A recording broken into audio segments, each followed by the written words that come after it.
I need to move on to a different subject. And this is a highly, highly sensitive subject to some people, not to me. Not to me, but it's to a lot of people. LeBron James skipped Dwyane Wade's induction into the Naismith Memorial Basketball Hall of Fame. Let me preface my comment because I was shocked that LeBron James, of all people, was not there. But having said that, I want to make this point, and I want to make sure that I'm crystal clear. Bronny James, LeBron's 19-year-old son, who is scheduled to attend USC this fall, University of Southern California, and play on the basketball team there. LeBron James' son collapsed and suffered cardiac arrest weeks ago at USC. No matter what I ask, no matter what I question, I want to make sure that everybody understands everything goes out the window if LeBron James didn't attend because he wanted to stay at home with his kid and he didn't leave town because of that. I just want to make sure that I'm clear about that. He is a grown man.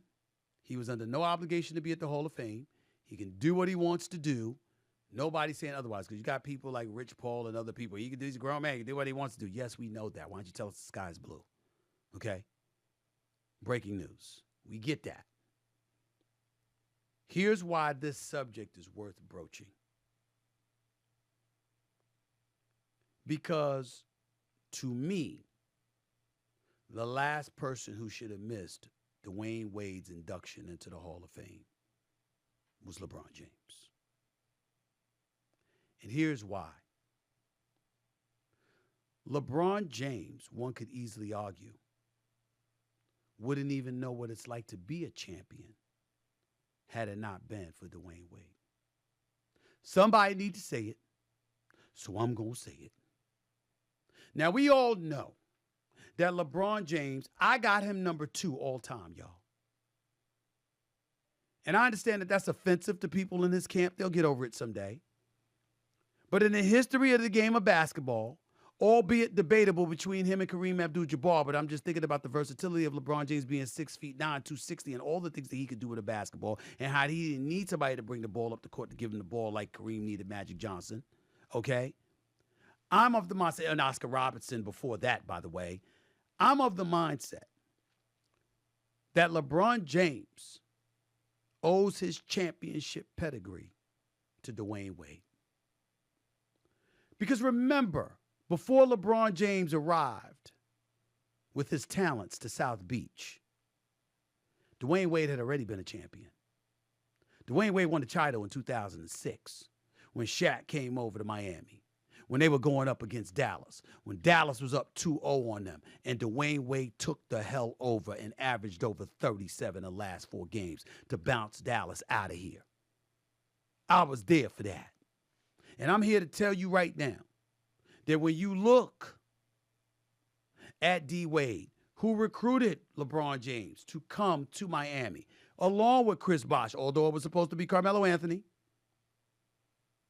who made the mistake of getting his 5 years guaranteed dollars instead of having an opt-out after 3 years while he was in Denver, so they could have all been a free agent in 2010 at the same time. The fact of the matter is this. It was Bosh, it was D. Wade, it was LeBron in Miami. Go back to LeBron's first year in Miami. I'm not talking about anything regarding his talent because he was all world. I'm talking about up here. He was warped.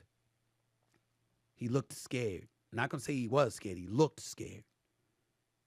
Okay? And he went into the finals against Dallas, and he was being guarded in the post by Jason Terry. And if I remember correctly, I think he averaged like 17 points that series, well below his average. He was not himself. It was considered a choke job. Let's call it what it is. That's what it was considered. That season prior to those finals, LeBron James I don't think he did any interviews. And if I missed one or two, I'm sorry. But I don't think he did any interviews without Dwyane Wade by his side. There was such vitriol being thrown in his direction. And his mind was so warped that the Miami Heat, and specifically his big brother, Dwyane Wade, were protective of him. And they did everything they could to shield him from so much. And they helped him grow.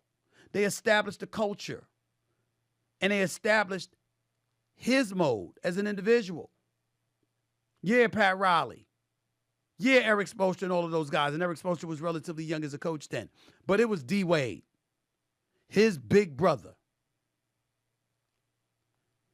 The next year, after they lost in the finals to Dallas, LeBron is at the All-Star game. Don't y'all remember this? The game is winding down. It's an exhibition. LeBron has the ball in his hands. Kobe claps his hands, and he's ready to guard LeBron. Everybody moves aside. Dwyane Wade moves aside. Carmelo Anthony moves aside. Everybody moved aside.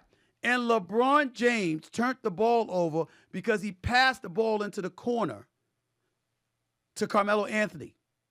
Go back and look at the scene. Carmelo Anthony, Dwyane Wade, and Kobe all descend on LeBron James. What you doing? What you doing? Because they were having fun. It was an exhibition game. And even then, he was so psyched out mentally, it was about doing the right thing and just giving a play. It's a damn exhibition game. And the world wanted to see him going up against Kobe. And he threw it in the corner. They knew he was psyched out. They knew he wasn't what he was meant to be. And it was only after that moment that he elevated his level of play, that he stepped up and strolled into Boston TD Bank Garden when they were down 3-2 against Paul Pierce and KG and Ray Allen and the crew. And he dropped 45 and 15, looking like a man possessed. All you saw was the whiteness in his eyes. The brother was focused and took the basketball world by storm. And then went from there and went on to the finals and beat Oklahoma City. Took KD and Russell Westbrook and James Harden out in 5 and became a champion. None of that happens without Dwyane Wade. I am not in any way trying to create any kind of controversy. LeBron James is a grown man. He could do what he wants. And in all likelihood, he was probably home with his family. I get it. I understand. All I'm trying to say is that I never thought for 1 second in my wildest dreams, as much as they love one another, as much as they display their affections for one another publicly, as much as they're seen together, as much as we saw them talking together. I mean, damn, one time Pat Riley wanted to puke because they're on the court when LeBron James goes back to Cleveland and then he comes to play against Miami and they hugged each other more times than they played. That's the kind of love that LeBron James and D. Wade has for one another. And LeBron James, to his credit, retweeted a tribute from the Miami Heat. LeBron to Dwyane Wade the night before his Hall of Fame induction. He also put something, I don't know whether it was Instagram or Twitter page, heartfelt message to his brother, Dwyane Wade. No doubt about it. Dwyane Wade ain't fazed by this. Dwyane Wade loves that man. I'm not trying to say anything like that. I'm just telling you from my perspective. I never thought in my wildest dreams that LeBron James would not be in attendance for the Hall of Fame induction of Dwyane Wade. Of all people. He was there 2 years ago when Chris Bosh was in the Hall of Fame. Maybe something personal happened. I don't know. I'm just saying, no matter what, I never dreamed that Dwyane Wade would be inducted into the Hall of Fame and LeBron wouldn't be there. That's all I'm saying. I don't know why. I'm not even asking. I was just shocked watching it. Just like I was shocked when they said that LeBron was at the memorial service for Kobe Bryant, but nobody saw him. don't know. But Dwyane Wade being inducted into the Hall of Fame and no LeBron James, that was stunning. It really was. Adrian in St. Augustine, Florida, you're live with Stephen A. What's up, man? Hey, Stephen A. Go ahead, bro. You live on the air. Go ahead. Yeah. All right. Yeah, I actually had a question about Aaron Rodgers, and then I had to go to Dwyane Wade here, so I don't have a great question.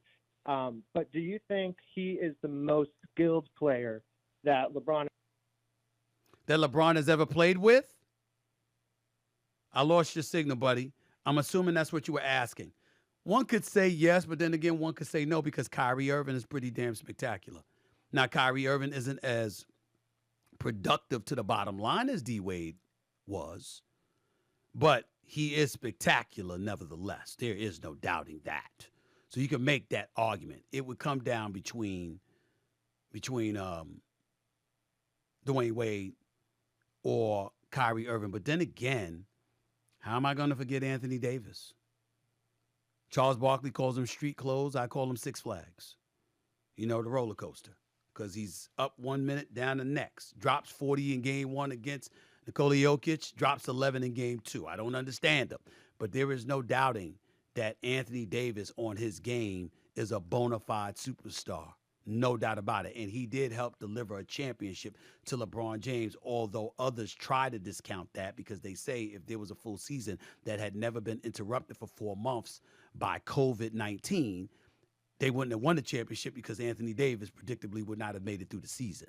But I'm not going to do that to them. The fact is he did make it. He did come back and play. He was ready, and he helped deliver a championship in the bubble in Orlando. So I'm not going to take that away from him. Anthony Davis, Kyrie Irving, Dwyane Wade. Okay? I'll still give the edge to Dwyane Wade because of leadership and what he did to help big up LeBron. If there's no Dwyane Wade, there's no championship with LeBron and Kyrie 3-4 years later. There's no championship with Anthony Davis years after that. That's how I view it. That's how I look at it. What say you?